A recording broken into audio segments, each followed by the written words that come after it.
देखिए दोस्तों, आज मैं आपको बताने जा रहा हूँ एक महत्वपूर्ण जानकारी जो अभी लोकतंत्र चुनाव लोकसभा चुनाव चल रहा है उससे संबंधित कि पीठासीन की डायरी को कैसे भरें।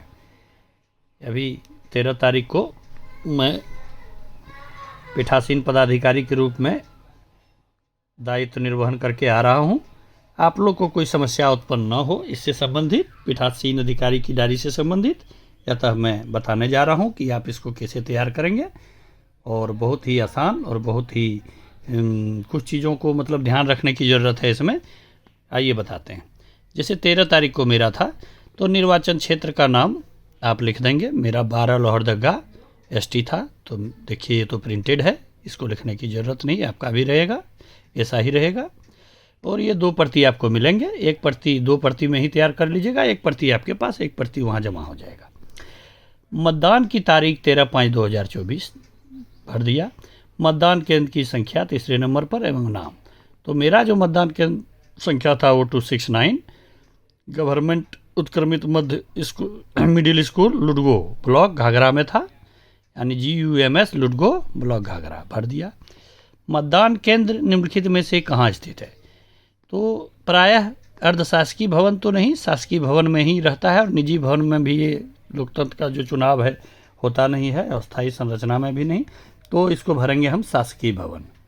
प्रायः जो गवर्नमेंट के स्कूल होते हैं वहाँ ही कराया जाता है। तो मेरा शासकीय भवन था, शासकीय भवन मैंने यहाँ भरा है। स्थानीय रूप से भर्ती किए गए मतदान अधिकारियों की संख्या यदि कोई हो तो इसको हम नील भरेंगे, इसलिए कि स्थानीय रूप से किसी के मतदान अधिकारियों को नियुक्त करने की आवश्यकता प्रायः नहीं पड़ती है। सम्यक रूप से नियुक्त मतदान अधिकारी की अनुपस्थिति में नियुक्त मतदान अधिकारी यदि कोई हो तो ये भी नील ही जाएगा, इसकी भी आवश्यकता नहीं पड़ती है। सबसे महत्वपूर्ण बिंदु आते हैं 6 नंबर में। देखिए, इलेक्ट्रॉनिक वोटिंग मशीन का ब्यौरा देना होता है। तो देखिए, पहला है पॉइंट की उपयोग में लाई गई कंट्रोल यूनिट की संख्या। तो प्रायः एक ही कंट्रोल यूनिट दिया जाता है और वही यूज होता है। यदि वो किसी प्रकार की खराबी आ जाती है, दूसरा आएगा तो ही ये इसमें ब्यौरा दिया जाएगा, वो भी एक फॉर्म भरा जाता है उस स्थिति में, तो बाद में हम बताएंगे। अभी फ़िलहाल देखिए, तो उपयोग में लाई गई कंट्रोल यूनिट 1 दिया जाता है, तो ये यहाँ भराएगा 01। उपयोग में लाई गई कंट्रोल यूनिट की क्रम संख्या कंट्रोल यूनिट में भी अंकित होता है, उससे देख लेंगे। एड्रेस टैग भी लगा होता है, उसमें भी अंकित होता है, तो वहाँ से आप इसको भरेंगे। उपयोग में लाई गई बैलेट यूनिट की संख्या, तो बैलेट यूनिट भी एक ही प्रदान किया जाता है, तो 1 भरेंगे 01। उपयोग में लाई गई बैलेट यूनिट की क्रम संख्या, ये बैलेट यूनिट पर अंकित होता है, वहाँ से ले लेंगे इसको और लिखेंगे। उपयोग में लाई गई पेपर सील की संख्या, पेपर सील 3 आपको प्रदान किया जाता है। ऐसे तो पेपर सील 2 प्रकार के यहाँ हैं, ग्रीन सील और पिंक पेपर सील। तो ग्रीन सील CU को सील करने के लिए प्रयुक्त होता है, 3 दिया जाता है, और 2 पिंक पेपर सील दिया जाता है, जिसको मोक पोल का जो VVPAT से निकालते हैं स्लिप, उसको रख के बंद किया जाता है। तो यहाँ ग्रीन पेपर सील की चर्चा है, तो की होगी, उसकी चर्चा नहीं है। ग्रीन पेपर सील यानी CU को जो हम बंद करते हैं। तो देखिए, ये उपयोग में लाई गई पेपर सीलों की संख्या 1 होगा, 01, एक ही यूज करेंगे, 3 में से 1 यूज होगा। उपयोग में लाई गई पेपर सील, उसका जिसको हम यूज करेंगे उसका क्रम संख्या यहाँ लिखना है 7 का 2 में। अब प्रदाय किए गए स्पेशल टैग की संख्या, तो स्पेशल टैग 3 प्रदान किया जाता है। प्रदाय किए गए स्पेशल टैग की क्रम संख्या, तो देखिए मुझे ये प्रदान किया गया था, ये इस 042485 से 042487 यानी 3 जो है स्पेशल टैग प्रदान किया जाता है। प्रायः एक ही यूज होता है, यदि कोई क्षतिग्रस्त हो तो अलग बात है, दूसरा यूज करने की आवश्यकता पड़ेगी, और नहीं तो प्रायः एक ही यूज किया जाता है। उपयोग में लाए गए स्पेशल टैग की संख्या 1 होगा और उसका क्रम संख्या हम लिख देंगे। तो प्रायः फर्स्ट वाला ही यूज करना चाहिए, भरने में सुविधा होती है। देखिए मैंने यूज किया 042485 पहला। उपयोग में न लाए गए वापस किए गए स्पेशल टैग की क्रम संख्या 5वें नंबर में भरना है। तो जब ये यूज हो गया 85, तो मेरे पास 3 था, 3 में 2 बचे, यानी 86 और 87, उसकी चर्चा यहाँ करना है।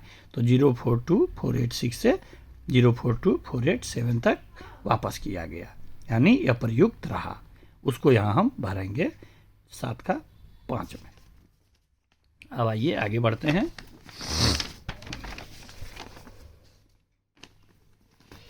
प्रवासी निर्वाचकों की संख्या जिन्होंने मतदान किया, ये भी नील जाएगा। प्रायः नील ही रहता है। बाहर से तो बहुत, हमारे यहाँ तो नील था। आपके यहाँ कोई ओवरसीज से, मान लीजिए उस स्थान का रहने वाला व्यक्ति कहीं ओवरसीज में हो और वो मतदान देने आवे तो भरना है, और नहीं तो नील जाएगा। ऐसे निर्वाचकों की संख्या जिन्होंने साथियों की सहायता से वोट किया, तो हमारे यहाँ नील था ये। आपके यहाँ कुछ हो तो देख लेंगे। प्रोक्सी द्वारा दिए गए मतों की संख्या, ये भी नील था हमारे यहाँ। निवेदित मतों की संख्या, ये भी नील था हमारे यहाँ। निवेदित मत ऐसे मत होते हैं जिसमें P1 यानी प्रीजेडिंग पहला जो होता है वो यदि भूल कर जाए किसी को पहचान करने में और वो वोट देके चला जाए, और उसके जगह पर यदि दूसरा जो ओरिजिनल व्यक्ति है बाद में आवे और कहे कि मेरा वोट किस तरह हो गया, मैं हूँ वो आदमी और मेरा वोट कैसे हो गया, यार आप रोकते हैं उसको वोट देने से कि नहीं, वोट तो दे दिया किसी ने पहले आपका। तो उस स्थिति में वो दिखाता है कि नहीं मैं ही हूँ, वो दे के चला गया, वो आदमी फॉल्स वोट मेरी जगह पर दे के चला गया। तो उस स्थिति में निवेदित मतपत्र की सहायता से उसका वोट लिया जाता है, और इसको और प्रयास करना है कि ये नौबत ना आवे, ये नील जाए। यानी आपको मतदाता की पहचान अच्छे तरीके से करना है। ये कार्य P1 को मिलता है। प्रायः 12 प्रकार के आईडी द्वारा पहचान की जाती है। एपिक के अलावे, एपिक यूआईडी के अलावे 10 निर्वाचकों की संख्या, तो निर्वाचकों की संख्या भी नील है। कैसे निर्वाचकों की संख्या?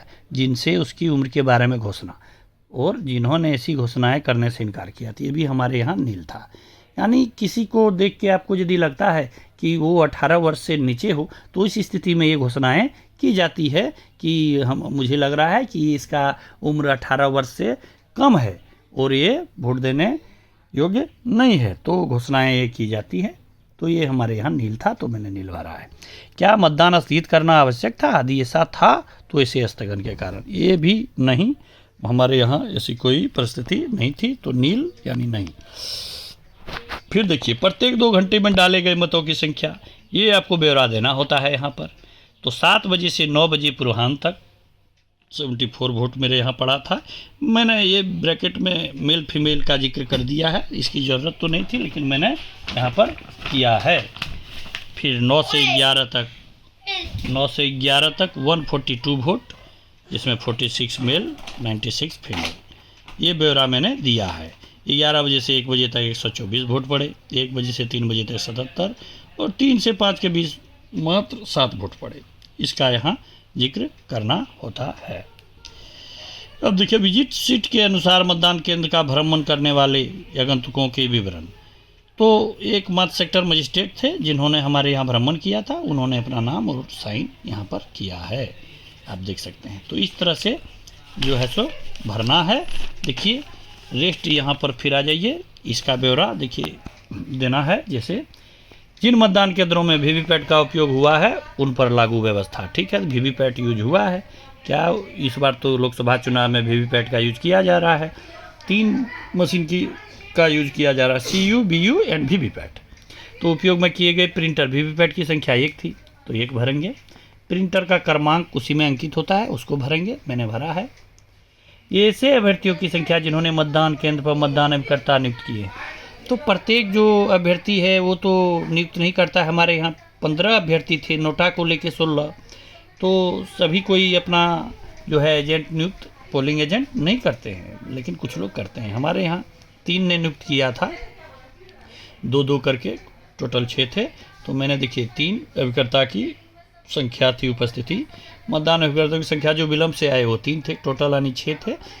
3 अभ्यर्थी का 2-2 करके 6 थे। मतदान के समाप्ति पर उपस्थित मतदान अभिकर्ता की संख्या भी 3 था अंतिम में, यानी अंतिम जो मतदान समापन के समय भी जो था पोलिंग एजेंट की संख्या वो 3 थी।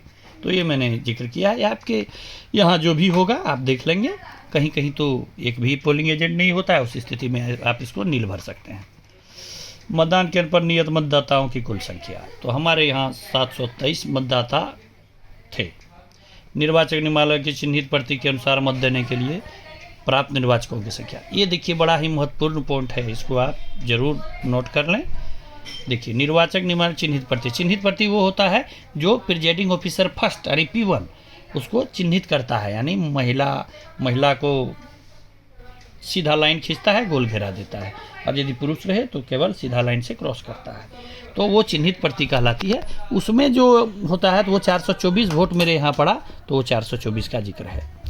फिर मतदाता रजिस्टर 17 में प्रविष्ट मतदाताओं की संख्या, ये P2 के पास होता है, ये मतदाता रजिस्टर, वो उसमें अंकित करता है पहचान जो होता है, ये पिक या आधार कार्ड से दिया, ये पिक से दिया तो ये पिक केवल लिखते हैं।